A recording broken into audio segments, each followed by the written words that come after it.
Shazam, Fury of the Gods disappoints at the box office. Gladiator 2 gets 2 huge new castings. And what is Ben Affleck's future in the DCU?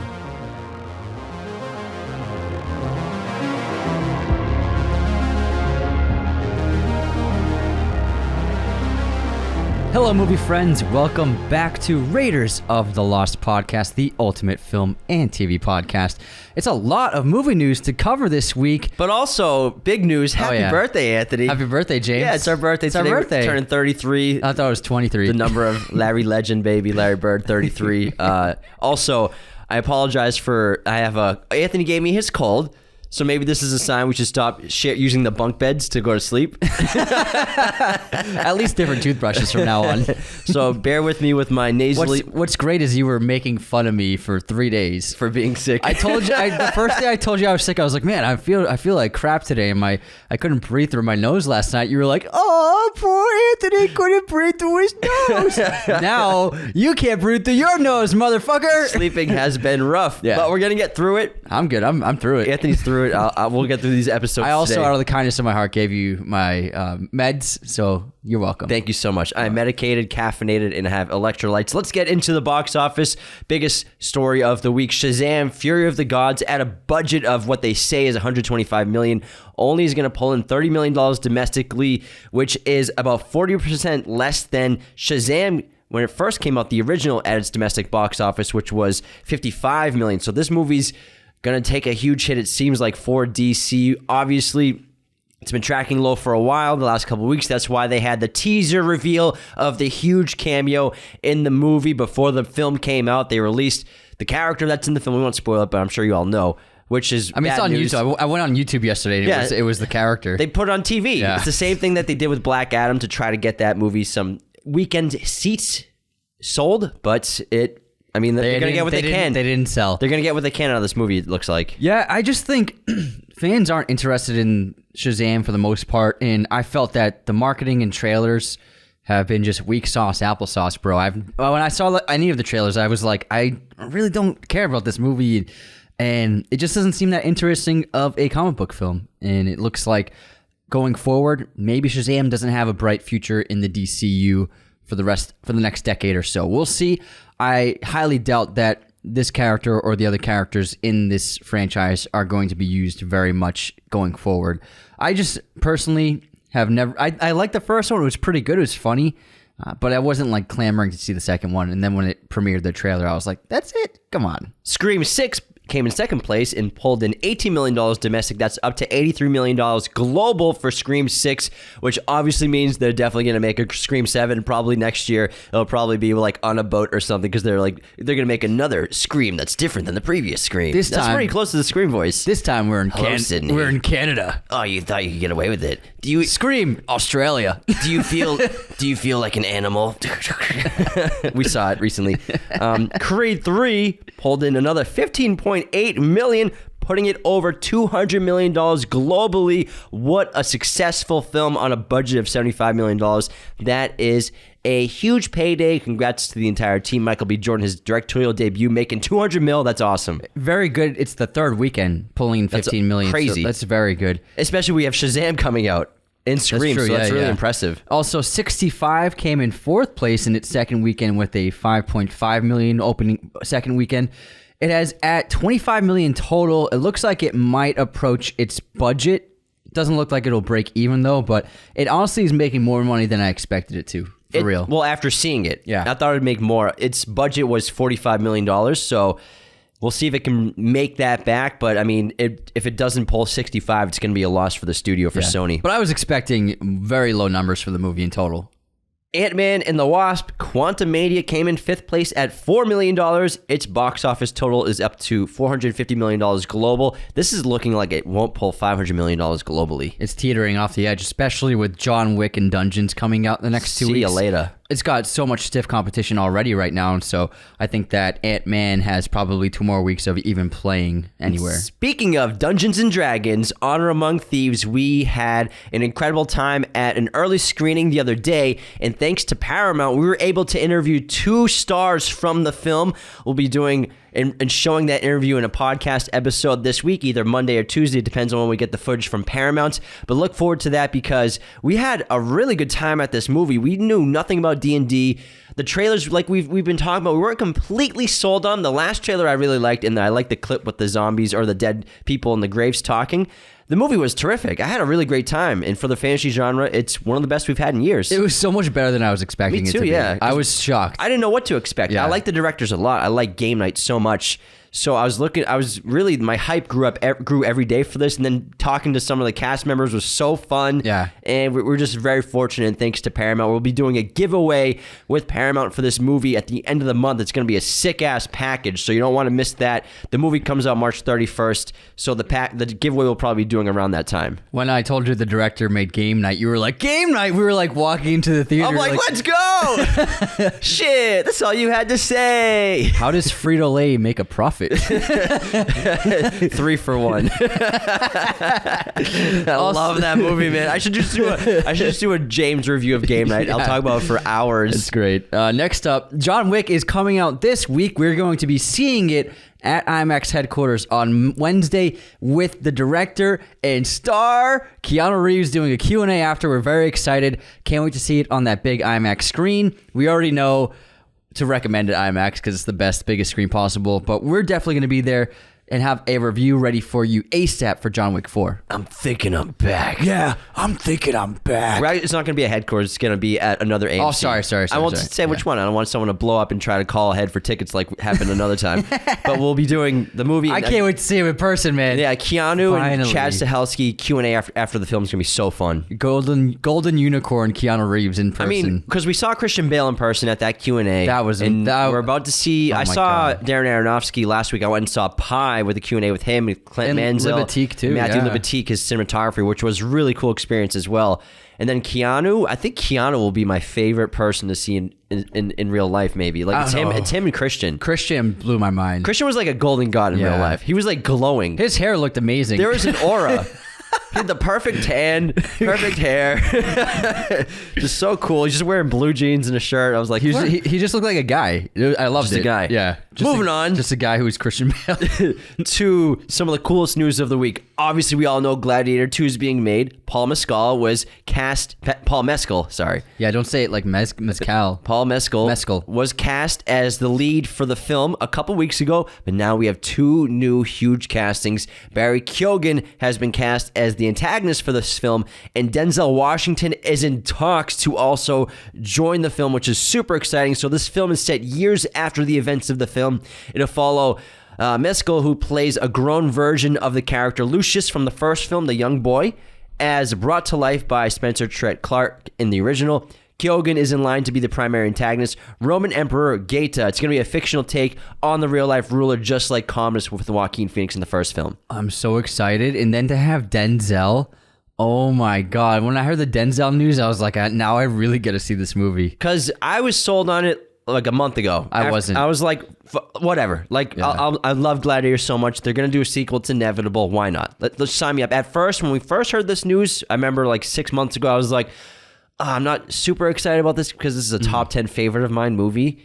But now I'm getting more and more interested, and now I am just hyped as hell. And remember, Denzel actually worked with Ridley Scott's brother, Tony Scott, on, I think, 6 or 7 movies. I think it's 5. They made a lot of movies together, and they had a really fruitful relationship and collaboration in the 2000s and 2010s. And some of Tony Scott's best movies were Denzel movies. So it's really great to have Denzel sticking with the Scott family by working with Ridley Scott, because they actually haven't worked together yet. But they have. It's called American Gangster. Oh, my God. You're right. I'm Anthony. So dumb. Do you host a movie podcast? Oh my God. So Ridley Scott directed this movie called American Gangster that stars Russell Crowe and Denzel Washington. Oh my God. I love that movie Goodness too. Great. You do? I know. Oh my God. While you were saying that whole thing, I'm like, is he going to bring up Ridley and Denzel working together in the past? Man. I'm so dumb. Oh my God. It's okay, man. We all have flubs. I love that movie though. Not everyone has a I really flub. love that movie. It's a bad flub, but we all have flubs. That's a good movie. 5%? All right, here's your 5%. Paps Idris right in the face. Oh my God. That's a really underrated crime movie.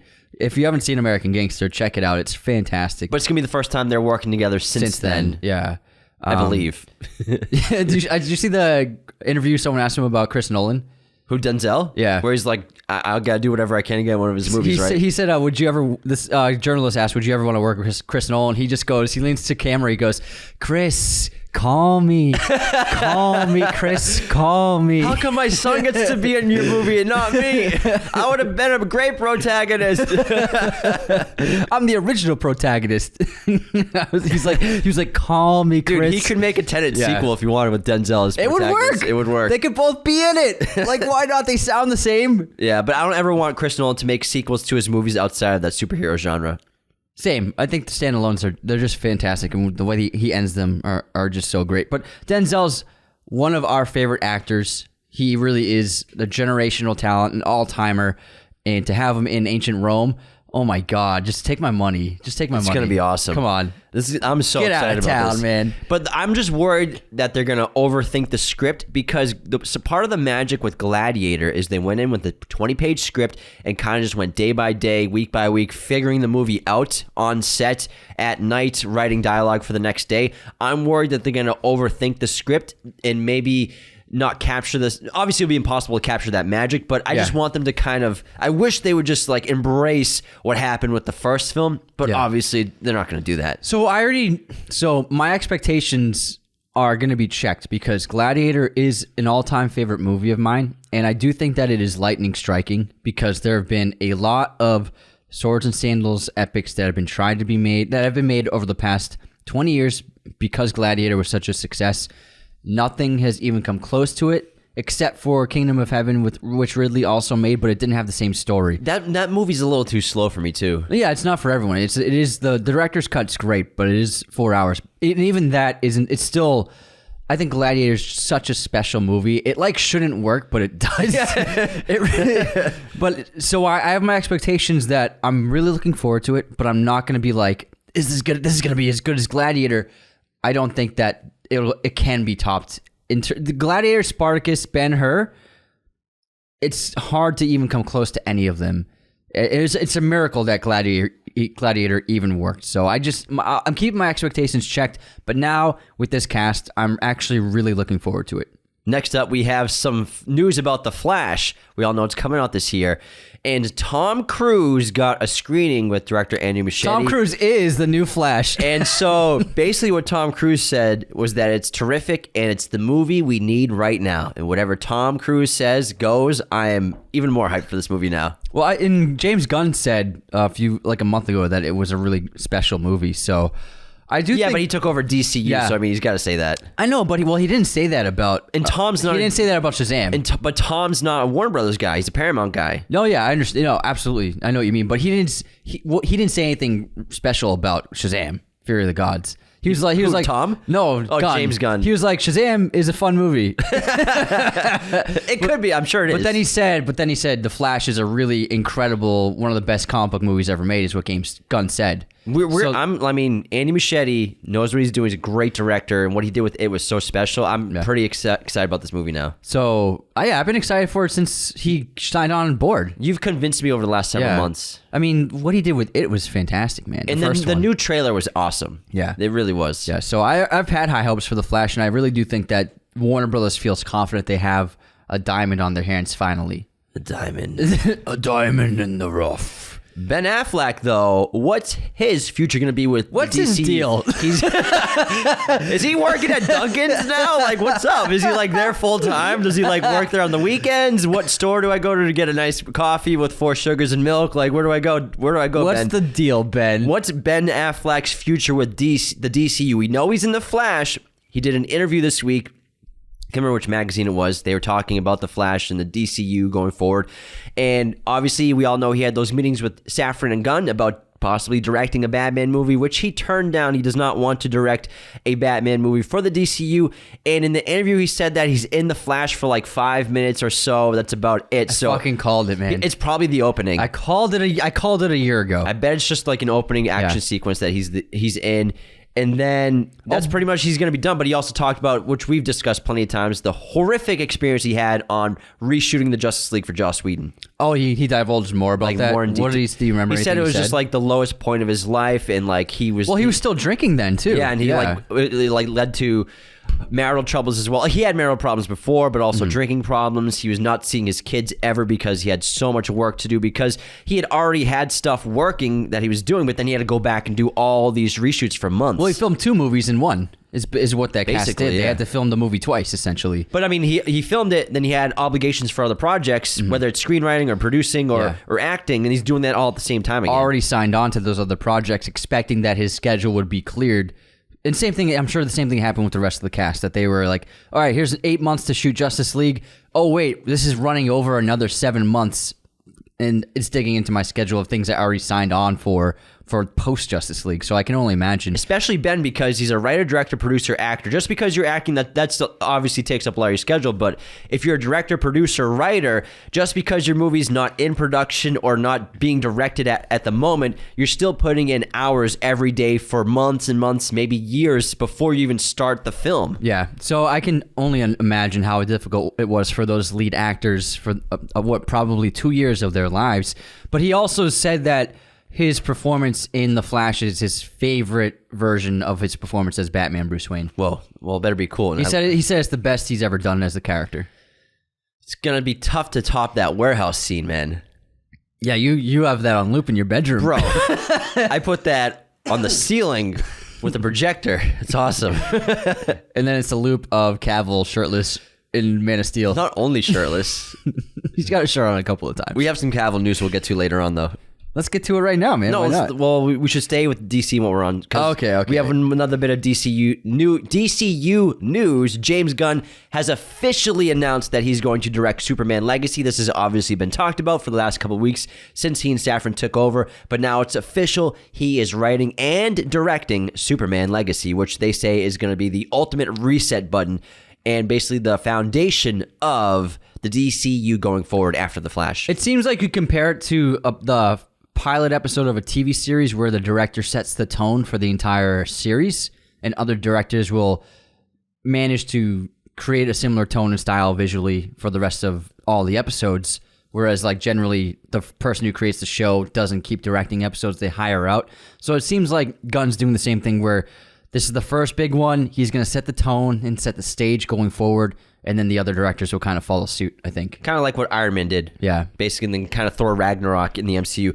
Actually, one more bit of DCEU news, and then we'll get into... So not DCU, DCEU news, and then this can go into Henry Cavill. DCEU news. So Zack Snyder tweeted a very cryptic message video, so he teased something DC related. Something DC this way comes. In this cryptic video on Twitter, with just the hashtag saying full circle, and then it's a kind of like weird technology graphics. Like the Man of Steel. With the static sound from the, kind of like those, with the static sound from the Man of Steel. It was like, you are not alone. Kind of like that, but it's the voiceover of the villain Darkseid from Justice League.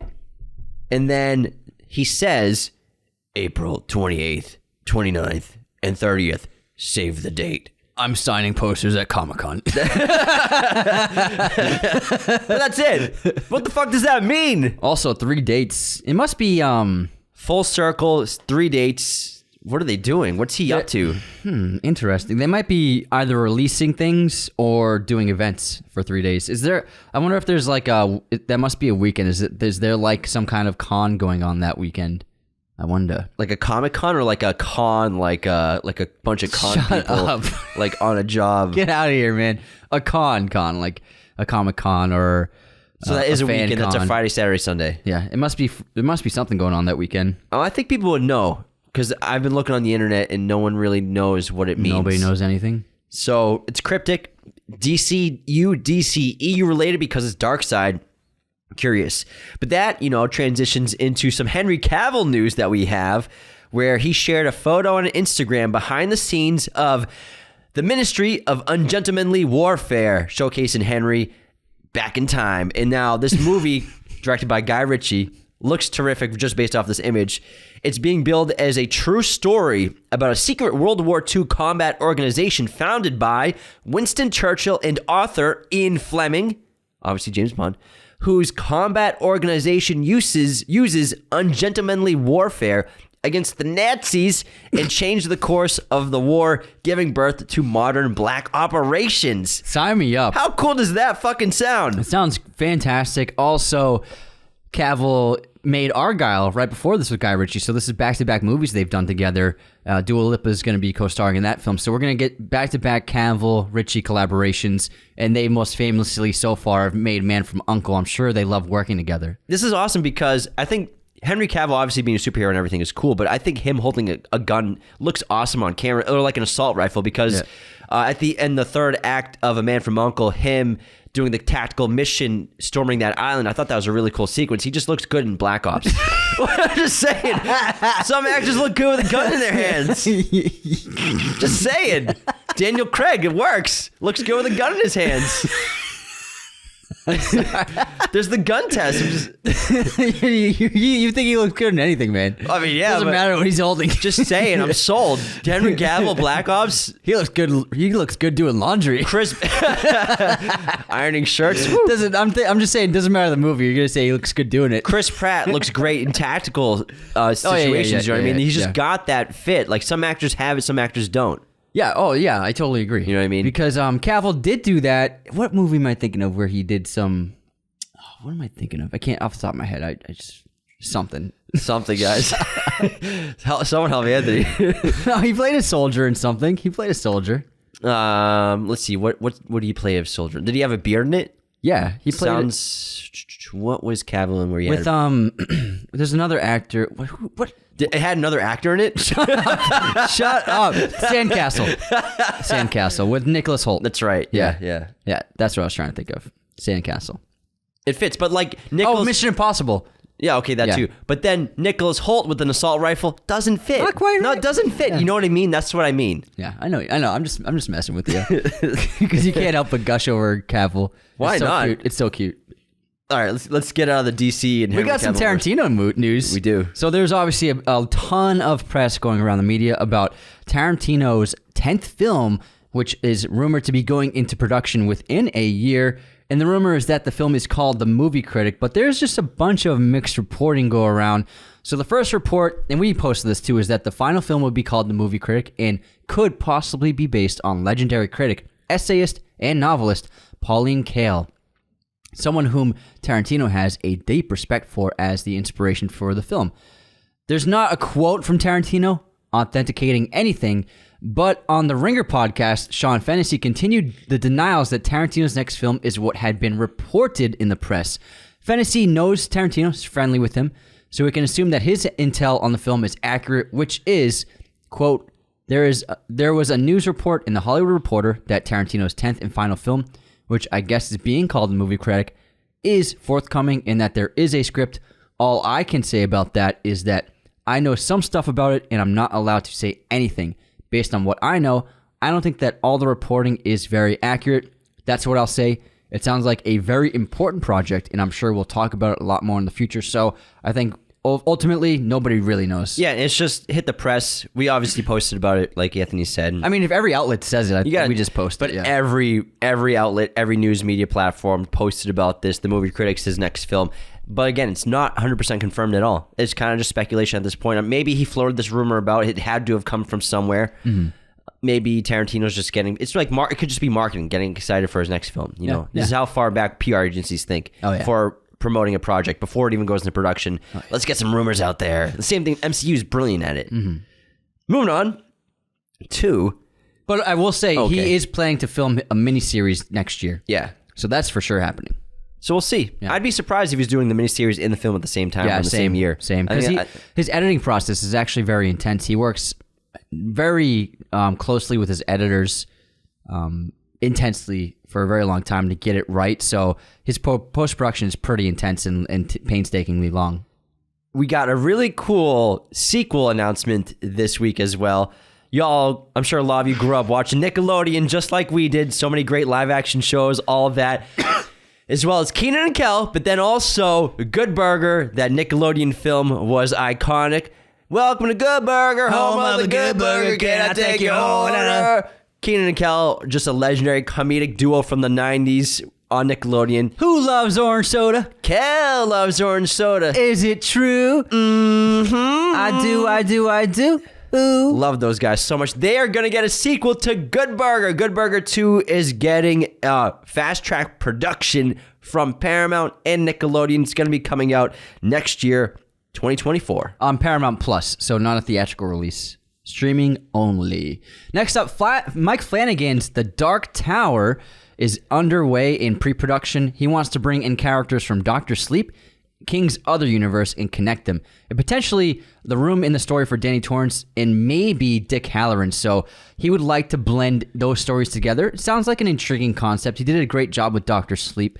I wonder what Stephen King would think about them being in the same story. Well, he explained in this interview how connected the King universe is. The Kingverse, with a lot of the stories, specifically The Shining, Dr. Sleep, and the Dark Tower series, which it'd be cool to finally get a faithful adaptation of that book, of that character, because the last one sucks. Don't watch it. They tried to do it. They didn't pull it off. I mean, McConaughey is the villain. Idris was a great choice as the gunslinger, but that story just did not work. It was not good. And I think you really can do a good job with that story, and Mike Flanagan did such a great job with Dr. Sleep. That's a great book adaptation, as well as preserving what was done with the sequel and not, stepping on the toes of Stanley Kubrick with what he did, but also respecting what Stephen King wrote and how different those films and book were. I did not want to like Dr. Sleep. Me too. I didn't want to like it, and I watched it, and I was like, that's good. I even read the book a couple of years ago, and I'm like, dude, Dr. Sleep, the book's awesome. And then Dr. Sleep, the movie's coming out. I'm like, I'm not watching it.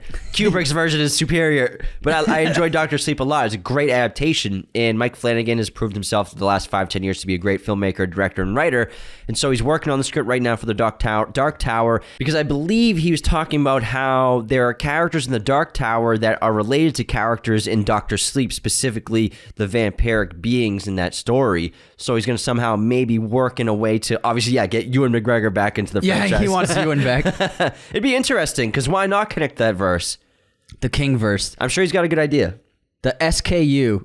Stephen King Universe. No, SKCU. Stephen King Cinematic Universe. KCU. King Cinematic Universe. No, you got to get more specific. I guess.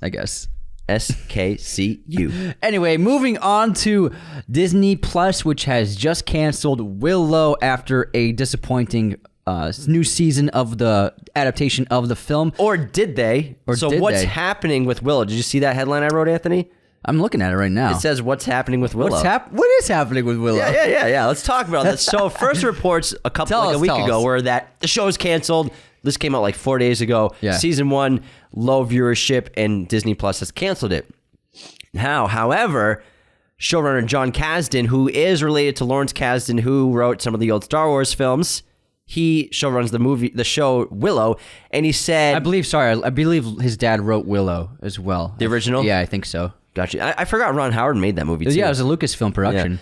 Yeah. So he came out the other day saying it's absolutely not the case that future episodes will never be made, with plans for a volume 2 and seemingly more beyond that. A decision was made last week to release our main cast for other series opportunities that may arise for them in the upcoming year. With all the TV and movies in production around the world, it feels unfair to limit an actor's availability without a clear sense of when you're going to need them again. It's further trivialized by the simple reality that the scripts we've been working on require just as many actors with whom no such contractual hold exists. As Kasdan points out, there's an industry-wide slowdown on streaming series production at the moment, and Willow won't be shooting in the next year, but here's what's equally true. With the enthusiastic and unwavering support of Lucasfilm and Disney, we've developed and written what we hope is a brain-melting, fun, richer, darker, and better Volume 2, which builds on the characters and story of our first 8 chapters. But, brain melting? To be honest, brain melting. It sounds like they canceled the show. It sounds like they're trying to spin it positively. It sounds like they can't. Yeah, that's exactly what's happening. So we let our actors go because so they can be another stuff. So they can do other things. Come on, I get it. It's not like done, but like it sounds like it's cooked. So we're not shooting, and we release the actors, but it's not canceled. Man, these corporations, man, they'll spin anything. It's kind of silly. The verbiage around that. Damn, John. It's not canceled. We're just not doing it.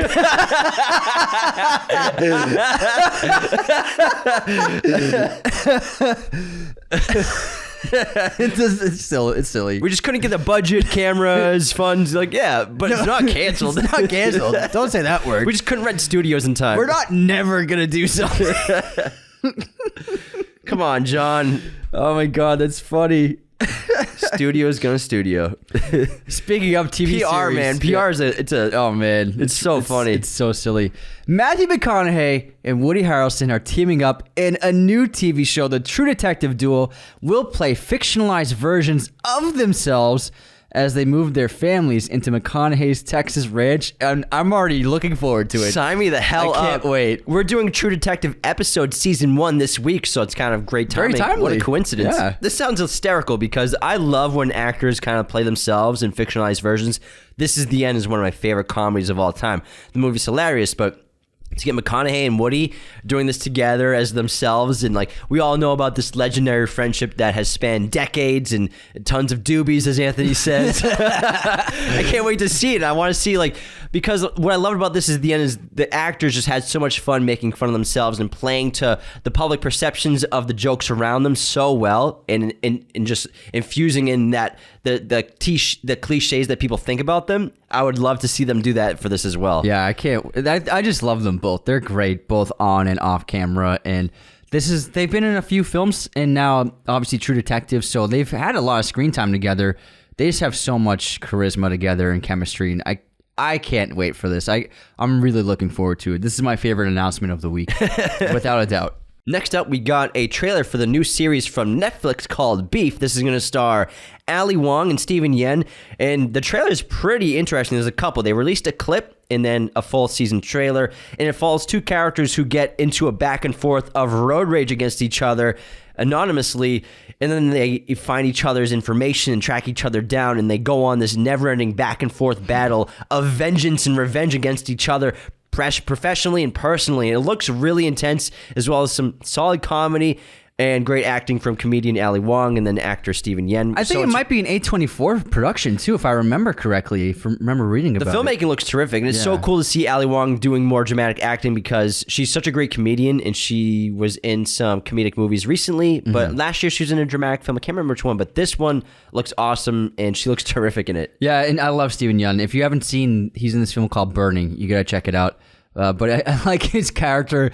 He's looking at like his Bitcoin app, and it's during the disastrous fall of Bitcoin in all of crypto.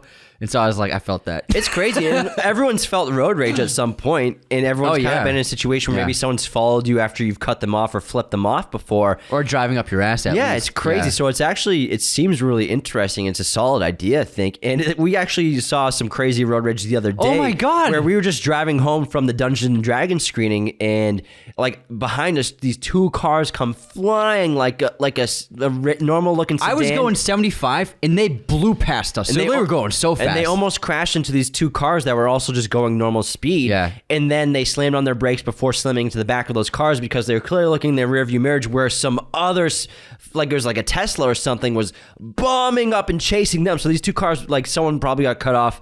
Someone was chasing the other, and then getting chased. It was crazy. So this stuff happens all the time. So it was insane. I braced myself for impact, and I swerved over to the left lane just in case something happened. And this seems interesting. Like, what happens to people who are pushed over the edge in real life, and then they both just snap at one incident that can change the course of their lives forever? Looks good. I like the trailer. I watched it yesterday. Looks great. It looks cool too.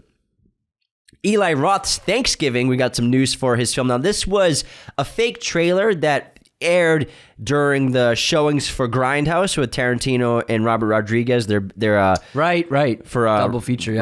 For their double feature films that came out, Planet Terror and Death Proof. And so this is like a fake trailer, but now it's turned into a movie, and it's going into production right now, starring Addison Ray, the TikTok star. Yes, is she a dancer or she's a TikTok star? I think she like just dances too. The name sounds familiar. I can't picture her. She's a TikTok star. She's a huge dude. She's Anthony's not great on the TikTok, but so Addison Ray, you might be confused as to why she's getting more like all these movie roles for not growing up being an actor or actress. Now she signed a massive multi-million-dollar deal with Netflix that rivals many major A-listers overall impact on the streamer. So that means that she probably signed a deal for like 5 movies, and they have to put her in movies. And so Eli Roth is putting her in Thanksgiving. She's got 80 million followers on TikTok, so that's probably why. But we'll see. We'll see. I think she was in a commercial for like Apple TV or something. Yeah, she's been in quite a few things. I think I remember seeing her. I just Googled her. Yeah. You're such a boomer. Who's Addison Ray? Like, I know the name. I just don't know anything about her. Is she like a T-Mobile person? Like, shut up. Next up, A24 is theatrically releasing Talking Heads 1984 live concert Stop Making Sense, which was directed by the great Jonathan Demme, who made obviously Silence of the Lambs, but he also made a few concert films, this is being one of them. David Byrne, the frontman for Talking Heads, he wrote the best original song for Everything Everywhere All at Once with Son Lux and Mitski. They all won an Oscar together. Jonathan Demme directed his ass off in that concert. I saw it years ago. It's really great. And they have a really cool promo because in that concert he's like a trippy frontman. He wore this massive suit. Yeah. And it shows Kanye copied it. It shows him going to like the dry cleaners like 20 years later, 40 years later to pick up that massive, huge suit, oversized suit, and like a business suit. Yeah. And he's like, oh, it's been here for a long time. I wonder if this ticket still works. It's really cool. He tries the suit back on because he's like a very eccentric frontman and dancer. So it's really cool. And I'm looking forward to that because they have some great music and some of the best hits from the 80s, man. A24. I can't sing. Everyone's like, what's... did he die? Are you having a heart attack? Yeah, they just had a stroke.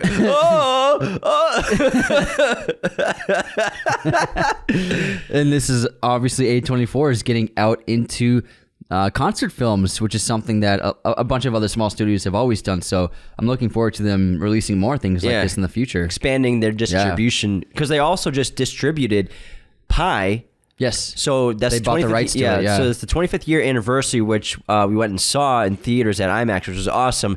And now they got the rights to it because after 25 years, Aronofsky and the filmmakers signed a 25-year deal where the studio had control of Pi, but now it went to the filmmakers, and they're working with A24 to do this distribution with it. Yeah, A24 is just obviously turning into the coolest studio right now. Yeah, because a lot of filmmakers, especially if they're independently producing their movies early on, they'll sign a deal for a studio to buy their rights to the movie, but it'll be temporary. It can be like 7 years, 20 years. For Pi, it was 25 years. So they finally got control back of Pi. Finally. Aronofsky's like, I got it. My baby. Very cool. John Mulaney news. This guy has not put out a comedy special in 5 years, but he's got one coming out on April 25th, 2023 on Netflix called Baby J. Very curious to see what this one's going to be like, given all the controversy in his personal life. What was the controversy again? I can't remember. He left his wife and got together with somebody else, and they had a baby. Oh, yeah, the actress. What's her name? Hold on. John Mulaney. I can't remember her name off the top of my head.